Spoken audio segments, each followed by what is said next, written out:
ముచ్చట్ల శ్రీశైలం తాత మంచి మంచి గుసగుస ముచ్చట్లు పట్టుకొచ్చిన మరి ఇయ్యాల సూత అంతా తయారు ఉండటే ఎక్కడిది పొట్టు పొట్టు వానలు అయితే జంపి కొడుతున్నాయి అనుకో రాదు రాష్ట్రంలో ఇక మొన్నటిదాకా ఎండో కొట్టింది మళ్ళీ అప్పుడే అందుకుంది వాన ఏది ఏమైనా కూడా కొంచెం రైతన్నలు అయితే ఆగమాగా కింద మీద అవుతున్నారు అనుకో రాదు ఇక మరి ముచ్చట్లలోకి పోతే ఈ రాజకీయం అంటే ఎట్లుంటది ఈ రాజకీయ నాయకుల తీరు ఎట్లుంటది మనమైతే ఒక్కరు మా నాయకుడిని ఏమో అంటున్నామని చెప్పి గల్లలు పట్టుకొని ఆయన తలకాయలు వలగొట్టుకునేదాకా పోతుంటారు ఇక కొంతమంది అయితే కేసుల చుట్టూ తిరుగుతూనే ఉంటారు ఇక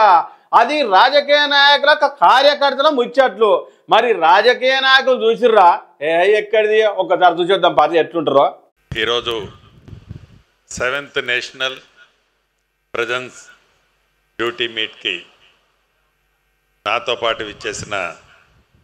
ఎంఓఎస్ సెంట్రల్ మినిస్టర్ గారు మిత్రులు మా పెద్దన్న బండి సంజయ్ గారికి ఈ కార్యక్రమానికి హోస్ట్గా చేసే అవకాశం రావటం ఈ శాఖకి ఎంఓఎస్ మినిస్టర్గా మా పెద్దన్న సంజయ్ ఉండటం मंच पर आसीन मेरे भाई तेलंगाना राज्य के dynamic leader cabinet minister Shri Pongireddy Srinivas Reddy ji ఆగో చూసిరు కదా రాజకీయ నాయకులు ఎట్లుంటారో ఒక్కరినొకరు ఏమన్నా పొగుడుకుంటారు అనుకుంటున్నావా కేంద్ర మంత్రి మళ్ళా రాష్ట్ర మంత్రి పొంగులేటి శ్రీనివాసరెడ్డి సారు బీజేపీ కేంద్ర మంత్రి బండి సంజయ్ సారు ఎక్కడిది పెద్దన్న అంటే ఎక్కడిది చిన్నన్న అని నువ్వు గొప్ప అంటే నువ్వు గొప్ప అని డైనామిక్ లీడరు డైనామిక్ సోదరణ అంటూ పొంగులేటి శ్రీనివాసరావు అయితే బడవగిలింది అనుకో రాదు బండి సంజయ్ ఏమన్నా తక్కువనా ఈయన మరి మనం ఎందుకు గిట్ల కింద మీద పడుతుంటాము రాష్ట్ర రాజకీయ నాయకులు కేంద్ర మంత్రులు ఎవరైనా అందరూ ఒక్కటేనే మరి కార్యకర్తలే చూసుకొని మెసరాల మరి లేకపోతే ఉత్త పుణ్యానికి కేసుల పాలవుతుంటారు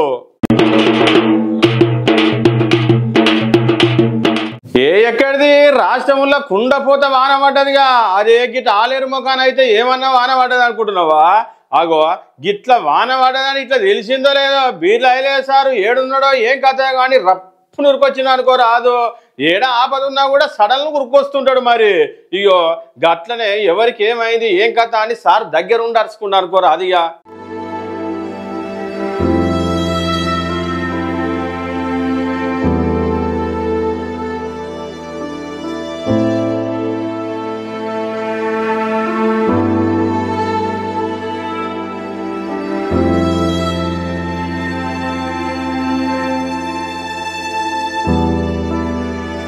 అగ చూసినారులా వానదేవుడు ఒక్కసారే ఏమైందో ఏం కథన కానీ దబ్బున గుమ్మరెచ్చిండు క్లౌడ్ బరస్తు లెక్క ఆలేరు రంగనాయక టెంపుల్ దగ్గర ఏం తక్కువ 20-30 ఇళ్లకు నీరు ఒక్కసారి వచ్చేసరికి ఏం కావాలి ఎటు కావాలనో అర్థం కాలే అనుకోరాదు జనాలకు ఆలేరు ఎమ్మెల్యే సారు బీర్లే సారు ఏడున్నాడో ఏం కథనో కానీ రప్పు నురుకొచ్చిండు దగ్గర ఉండే అరుచుకొని వాళ్ళకి ఏం కావాలో చూసుకొని ఎమ్మటే కలెక్టర్ సార్ కూడా ఫోన్ చేసి వాళ్ళకి బాగు చెడ్డ మంచి అన్ని అరుచుకున్నా అనుకోరాదు ఇగో గిట్ల ఉన్నది ఆలేరు ఎమ్మెల్యే పనితీరు అయితే ఏది ఏమైనా కూడా మీరు సూపర్ పోసార్ అనబట్టే చాలా మంది ఏడ ఎట్లున్నా కూడా ఇగో గిసువంటి బాధలు శాన్యం ఉన్నాయి సారు ఇంకో ఇగో గట్లనే కొరణపాక బిడ్జి గట్లనే కాలువపల్లి బిడ్జి కూడా దబ్బునే తయారు చేస్తే మంచిగా ఉండాలి చాలా మంది గుసగుస పెట్టుకోవాటిరి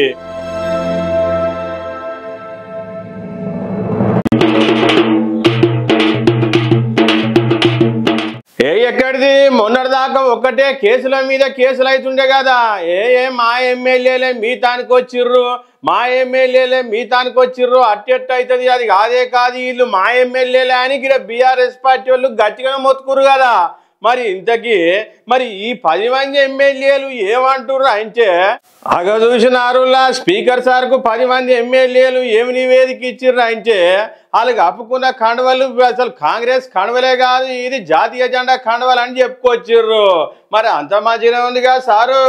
మరి ప్రచారం చేసేటప్పుడు దానం నాగేందర్ సారు సికింద్రాబాద్లో ఖైరతాబాద్లో ఎట్టెట్ట ప్రచారం చేసిర్రు ఏడికేళ్ళు గెలిచిర్రు గట్టనే కడియం కావ్య కూడా ఆయనతో మరి కాంగ్రెస్లో గెలిచింది అలా ఆయన వచ్చేమో గట్టిగానే కాంగ్రెస్కు ప్రచారం చేసి మరి ఇంతకు ఈ ముచ్చట ఏమైతుంది, ఎటు పోతుంది, ఏం కథనో చూడాలా. మరి గత కొన్ని రోజులకెళ్ళి మరి ఆగమాగం అయితే అవుతుంది. వీళ్ళు మా ఎమ్మెల్యేలు అంటే మా ఎమ్మెల్యేలు అని. మరి చూడాలి స్పీకర్ నిర్ణయం ఎటు ఉంటుందో ఏం కథనో.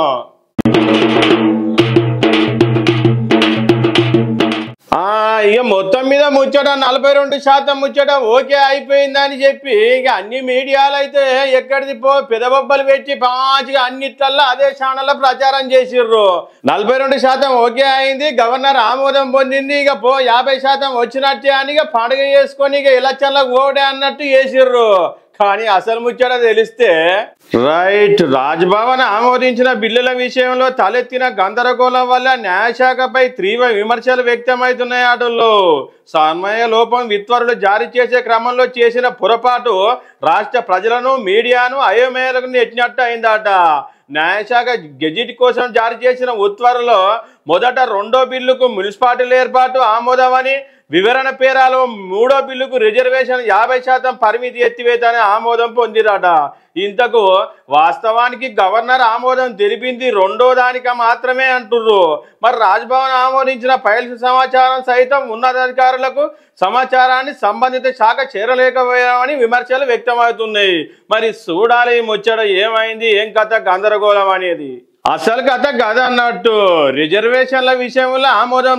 తెలపలేదట. ఇక మున్సిపాలిటీ ముచ్చట మీద ఆమోదం తెస్తే ఇక చూసినవా రిజర్వేషన్లు ఖరారైనట్టు సోషల్ మీడియాలో పొట్టయ్యేసరికి ఈ తప్పిదం ఎవరిది, ఏం కథ అని న్యాయ వ్యవస్థ అని చాలా మంది అయితే విమర్శలు అయితే వస్తున్నాయి.